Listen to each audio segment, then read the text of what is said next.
क्या है वह शक्ति जो हम सबको एक सूत्र में बांधती है? उत्तर है गंगा।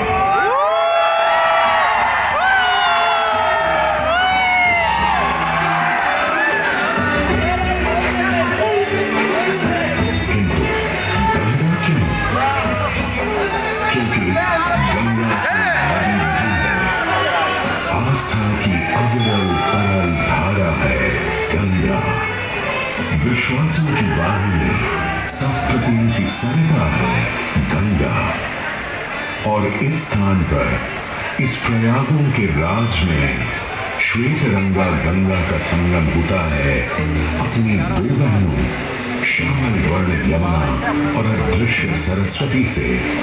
और इस त्रिवेणी संगम के कारण ही यह जगह इतनी महत्वपूर्ण हो जाती है।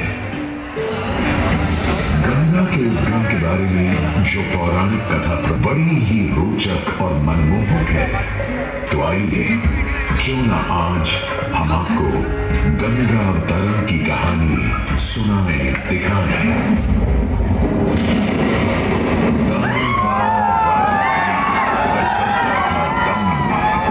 पूरी पृथ्वी पर फैला था उसका ही आतंक। उसके आतंक को रोकने विष्णु ने धरा एक रूप, 52 अंगुल का बौना बनकर पहुंचे जहां था भूत। सारे दरबारी बौने ब्रह्मा पर हंसे, पर बाली ने जब उसे दान मांगने को कहा तो उसने कुटिया बनाने को केवल 3 पग भूमि मांगी।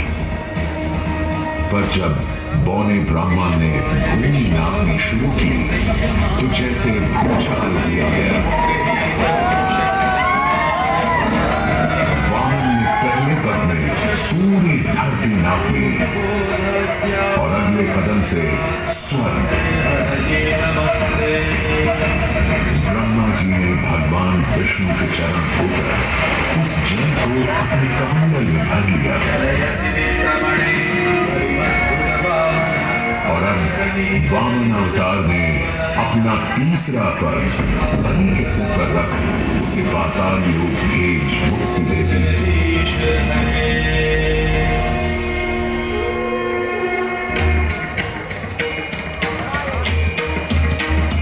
अब स्वर्गलोक में भगवान ब्रह्मा जी ने जब चरणामृत में हाथ डाला तो वहीं से निकल आई चंचल निर्मल धवल गंगा जी। पवित्रा किंतु चंचला, आज से तू मेरी पुत्री और नाम तेरा गंगा।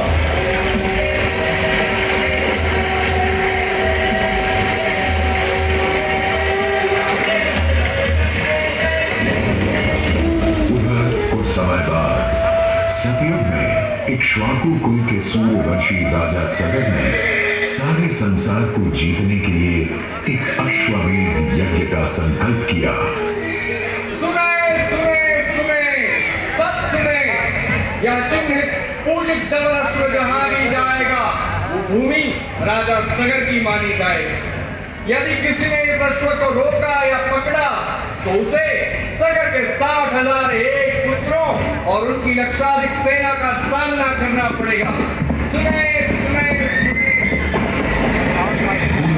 सगर का अश्व अजेय अपराजेय बढ़ता जा रहा था और स्वर्गलोक में बढ़ती जा रही थी देवेंद्र इंद्र की तोता।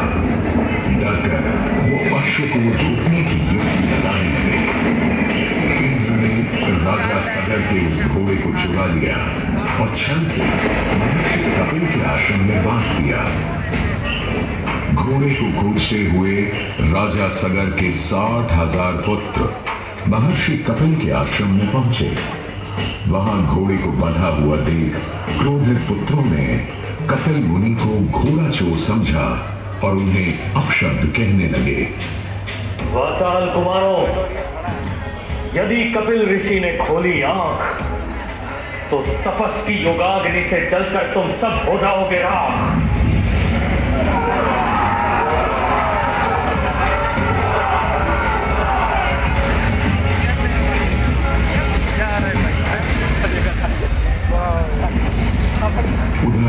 सगर थे चिंतित। न अश्व का पता था, न पुत्रों का कोई समाचार। पिता का दुख देख पुत्र अंशुमन चल पड़े खोज पर। जब महर्षि कपिल के आश्रम पहुंचे तो देखा अश्व को और साथ ही अपने 60,000 भाइयों की भस्म को। महर्षि से की क्षमा याचना और पूछा तर्पण का उपाय। तुम्हारे भाई थे घमंडी, अविवेकी और अभिमानी। भस्म कर दिया उन्हें मैंने, जो उन्होंने मेरी नहीं मानी। गंगा जल, केवल गंगा जल ही दे सकता है मुक्ति उन्हें, जो भस्म हुए तुम्हारे परिजन। अंशुमन को अपने भाइयों के तर्पण के लिए गंगा को लाने का बहुत मन था, किंतु किसी को राजधर्म भी तो निभाना था और राज भी चलाना था।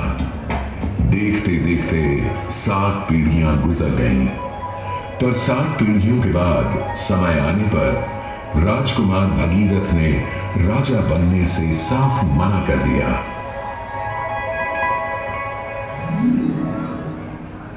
क्षमा कीजिए, क्या ये आवश्यक है कि राजा का बेटा ही राजा बने? मैं पहले तपस्या करूं और फिर ब्रह्मा से गंगा को मांग कर पृथ्वी पर ले आऊं और फिर उनके पावन पवित्र जल से अपने 60,000 पूर्वजों का तर्पण करूं।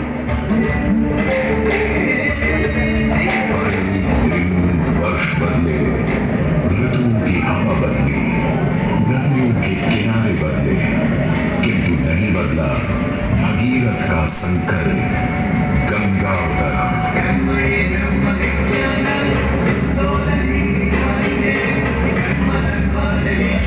पुत्र भगीरथ, हम तुम्हारे तप से प्रसन्न हैं। बताओ क्या आशीर्वाद चाहिए?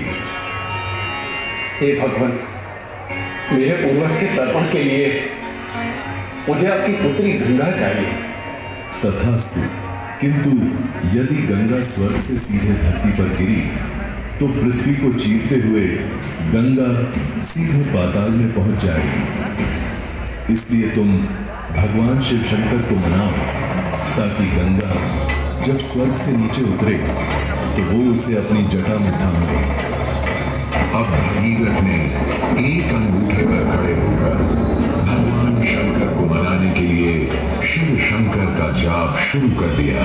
जय मन भावन जय पतित पावन शोभन शावन शिव शंभो विपद विहार मधम उदाहरण सत्य सनातन शिव शंभो राजव जनहर जल जन जनवर धवल कोई भी वर मांग लो आज। हे प्रभु, जब गंगा स्वर्ग से धरती पर गिरे तब आप बीच में उन्हें अपनी जटाओं में साध लें, नहीं तो पूरी पृथ्वी नष्ट हो जाएगी। बस इतनी सी बात?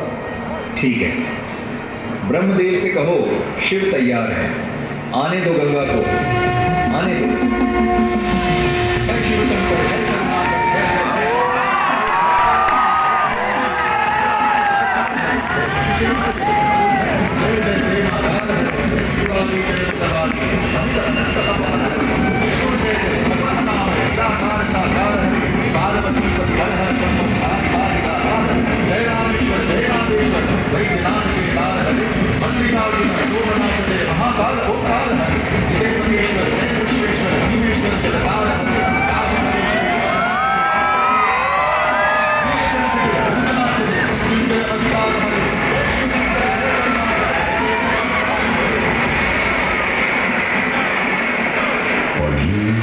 गंगा ने भगीरथ के साथ गंगा सागर जाकर सगर के पुत्रों का उद्धार किया।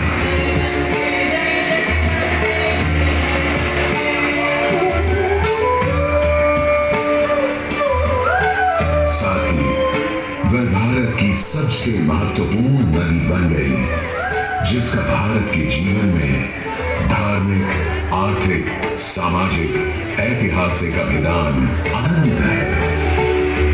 हे मां गंगे, हे जगदम्बे, हे मां गंगे, मोक्षदायिनी गंगा और सरस्वती के साथ त्रिवेणी संगम मोक्ष का संगम है। प्रत्येक 12 वर्षों में यह महाकुंभ का स्नान करता है सर्व सिद्धि प्रदान और देता है मोक्ष का वरदान।